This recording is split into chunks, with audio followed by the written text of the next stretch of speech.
வணக்கம். இன்னைக்கு திமுகக்கும் காங்கிரஸுக்கும் உள்ள பிளவு பத்தி தான் பார்க்க போறோம். அதாவது இப்ப தொடர்ந்து பார்த்தீங்கன்னா, காங்கிரஸ் வந்து எங்களுக்கு வந்து ஆட்சியில பங்கு வேணும் அப்படின்னு கேட்டுட்டு இருக்காங்க. இத வந்து கடந்த ஒரு 3 மாதமாவே பார்த்தீங்கன்னா, ஸ்டாலின் அவர்கள் வந்து ஆட்சியில பங்கும் கிடையாது, ஒண்ணும் கிடையாது. வந்தா என் கூட ஒட்டி நில்லு. ஆட்சியில பங்குக்கெல்லாம் இங்க சோழி இடமே இல்ல அப்படின்ட்டாப்ல. இந்த ஆட்சியின் பங்க பத்தி தான் நம்ம இந்த காணொளில பார்க்க போறோம். அதாவது பார்த்தீங்கன்னா, கூட்டணியில வந்து பார்த்தீங்கன்னா, அப்ப இருந்து இப்ப வரைக்கும் பார்த்தீங்கன்னா, காங்கிரஸ் வந்து திமுக கூட இருந்துட்டு தான் இருக்குது. இப்ப நேத்து பார்த்தீங்கன்னா, மாணிக்கம் தாகூர்ன்றவர் வந்து பார்த்தீங்கன்னா, ஒரு காங்கிரஸ் கட்சியில வந்து ஒரு மிகப்பெரிய ஒரு ஆளு. அனைவருக்குமே தெரிந்த ஒரு ஆளு. மாணிக்கம் தாகூர்ன்றவரு. பார்த்தீங்கன்னா, மாணிக்கம் தாகூர் என்ன ஒரு பதிவு போட்டிருந்தாப்புல. அதாவது 2006ல வந்து அப்பயே நம்ம வந்து முடிவு பண்ணியிருந்திருக்கலாம் அப்படின்னு. ஏன் 2006 மென்ஷன் பண்றாரு அப்படின்னா, அன்றைய காலத்துல பார்த்தீங்கன்னா, திமுகல வந்து பார்த்தீங்கன்னா 96 எம்எல்ஏவும், இவங்க காங்கிரஸ்ல பார்த்தீங்கன்னா 34 எம்எல்ஏ இருந்தாங்க. 48 சீட்டு குடுத்தாங்க. இதுல 34 எம்எல்ஏ ஜெயிச்சாங்க. 34 பேர் சட்டமன்றத்துல வந்திருந்தாங்க.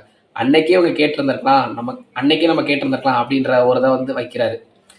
அது மட்டும் இல்லாம ஆட்சியில பங்கு வந்து அவர் ஒண்ணும் குடுக்க தேவையில்ல. மக்கள் தான் சொல்லணும் அப்படின்னு பதிவிட்டிருந்தாரு.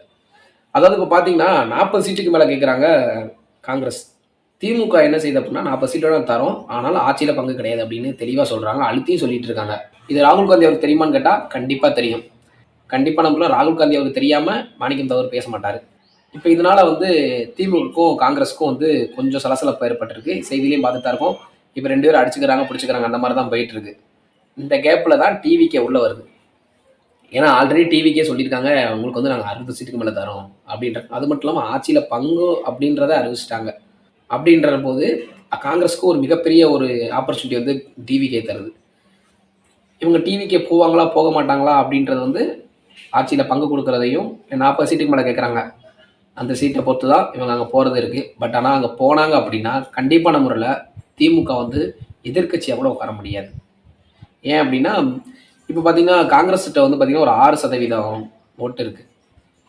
அதே மாதிரி இவங்ககிட்ட பார்த்தீங்கன்னா டிவி கிட்ட ஒரு 12லேருந்து 15% வச்சிருக்காங்க. அதை கருத்து கணிப்பு பார்த்தா 12லேருந்து 15க்குள்ள வருது.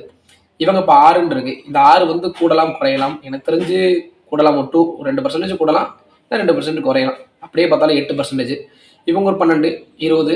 அந்த 20லேருந்து அவங்க 12லேருந்து ஒரு 3% இல்லை 5% கூடுச்சு அப்படின்னா 17லேருந்து இவங்க ஒரு 8 ஆச்சுனாங்கன்னா 25 ஆச்சு. அப்போ இவங்ககிட்ட என்ன செய்யுது அப்படின்னா திமுகவில் வந்து பார்த்தீங்கன்னா 35% இருக்கும். 30லேருந்து 35 இருக்கும். காங்கிரஸ் போனுச்சு அப்படின்னா உள்ள கூட்டணி இருக்காங்க பார்த்தீங்களா, கூட்டணியோட பலமும் குறையும். என்ன அப்படின்னா கண்டிப்பான முறையில் என்னடா காங்கிரஸே போயிடுச்சு, நம்ம ஜெயிச்சிருமா தோத்துருமா அப்படின்னு குழப்பத்தில் என்ன செய்வாங்கன்னா ஆளுக்கு ஒரு கட்சி தாவுவாங்க. விசிக ஒரு கட்சி, வைகே ஒரு கட்சி, இருக்க எத்தனை கட்சி, அவங்க சிபிஎம் ஒரு கட்சி, சிபிஐ ஒரு கட்சி, அந்த மாதிரி ஆளுக்கு ஒரு கட்சி மாறிடுவாங்க. அப்போ மாறும் பட்சத்தில் திமுக வந்து 20% கூட வாங்காது. ஏன்னா கூட்டணி கட்சியிலனா திமுகவில் ஆட்சி அமைக்க முடியாதுன்றது ஸ்டாலின் அவர்களுக்கும் தெரியும். இந்த சமயத்தில் என்ன பண்ண போறாரு அப்படின்றது தான் தெரியல. இன்னொன்றுனா அதிமுக வந்து பார்த்தீங்கன்னா எந்த ஒரு சலசலப்பு இல்லை. அவங்க 40% போன தேர்தலில் வச்சுருந்தாங்க. அந்த 40லேருந்து கண்டிப்பான முறையில் கூடும் அப்படின்னு தான் நான் நம்புறேன். எதற்காக அப்படின்னா இப்போ உள்ள ஆட்சியை பற்றி அவங்க எல்லாத்துக்குமே தெரியும். அதே மாதிரி விஜய் அவர்களுக்கு ஆட்சி கொடுப்பாங்களா அப்படின்றது தெரியல.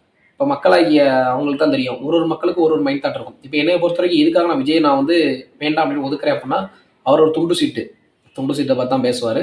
இன்னொன்று பார்த்தீங்கன்னா எந்த ஒரு பிரச்சனையும் களத்தில் வந்து பேசாத ஒரு மனுஷன். இது வரைக்கும் ஸ்டாலின் அவரை வந்து நான் விமர்சிச்சிருக்கேன். ஆனாலும் ஸ்டாலின் அவர் சரிக்கு போயிருக்காரு, அடி வாங்கியிருக்காரு, எல்லாமே பண்ணியிருக்காரு. ஆனால் விஜய் அவர்கள் திரையிலேருந்து அப்படியே ஹீரோ வந்து இதுலேயும் ஹீரோவா என்ட்ரி ஆகணும்னு நினைக்கிறேன். அதுதான் நான் எதிர்க்கிறேன். களமே நீ காங்கல, களத்தையே பார்க்கல. களம்னா என்ன, அரசியல் களம்னா என்ன, சிறைனா என்ன, சிறை வாழ்க்கைனா எப்படி இருக்கும், அங்கே களி எப்படி இருக்கும், மக்களுக்காக போராட்டம்னா என்ன, மக்களுக்காக எப்படி போராடுறது, காவல்துறை நம்மளை வந்து தாக்கும் போது நம்ம அதுக்கு என்ன பண்ணணும், காவல்துறை எதுக்காக தாக்குறாங்க அப்படின்ற எதுவுமே வந்து விஜய்க்கு கிடையாது. விஜய் வந்து படத்துல வந்துக்கிட்டு நான் சினிமா டைலாக் மட்டும் பேசிட்டு இருக்காரு. ஆனால் மக்கள் எதற்காக தெரியல. எல்லாமே நான் இல்ல சொல்லவே இல்லை. உதயநிதியா இருக்கட்டும், கமலஹாசன் வந்து வெளிச்சத்தை டாஸ்க் எடுக்கனாப்ல இப்ப கமலஹாசன் வந்து அறிவாலயத்திலே பாத்தீங்கன்னா காவலாளி, அதாவது காசே கொடுக்காம ஒரு காவலாளி வந்து திமுக வச்சிருக்கா, அது கமலஹாசன் அவரை தான் வச்சிருக்கு. அந்த மாதிரிதான் கமலஹாசன் வந்து ஐயா சாமி என்னை மறந்துடாத அப்படி. அதனால கமலஹாசன் லிஸ்ட்லேயே வரமாட்டாரு. ஏன்னா அவர் கொடுக்க கண்டிப்பா அங்க எம்பி ஒன்று கொடுப்பாங்க. அதிகபட்சமான ஒரு எம்எல்ஏ, 2 எம்எல்ஏ அவங்க இதுல இருந்து. விஜய் வந்து மக்களுக்காக இது வரைக்கும் எந்த ஒரு பிரச்சனையும் வந்து எங்கேயுமே பேசல. இப்ப வரைக்கும் ஒரு பிரச்சனை பேசிட்டாரான்னு கேளுங்க. ஒரு வளத்தை பத்தி, ஒரு நீரை பத்தி, எதை பத்தியும் பேசல. திமுக அரசு செய்யும் ஊழலுக்கும் அரசு ஊழியர்களும் இத்தனை பேர் போராடிட்டு இருக்காங்க. ஆனா இதுவரைக்கும் தமிழக வெற்றி கழகம் எதுலையுமே வந்து இன்வால்வ் ஆகல. காரணம் என்ன? பயம். எதை பண்ணிடுவாங்களோன்னு. என்ன சொல்றேன் அப்படின்னா, களத்தை கண்டு பயமே அரசியலுக்கு தகுதியே இல்லை. அதனாலதான் நான் வந்து அவரை விமர்சிக்கிறேன். உங்கள் மக்களுக்கு அவரை பிடிக்குன்னா தனிப்பட்டது. ஆனா அரசியல் வேற, சினிமா வேற என்பதை நீங்க புரிந்து கொள்ளணும். உங்களோட வாக்களை கண்டிப்பான முறையில் நல்ல ஒரு ஆட்சியை தரக்கூடிய ஒரு மனிதருக்கு உங்களோட பொன்னான வாக்குகளை அளித்து இந்த தமிழகத்தை தலை நிமிர்த்த வேண்டும் அப்படின்றத இந்த இடத்த கூறிக்கொண்டு விடைபெற்றுக் கொள்கிறேன். நன்றி, வணக்கம். சங்கு மீடியா.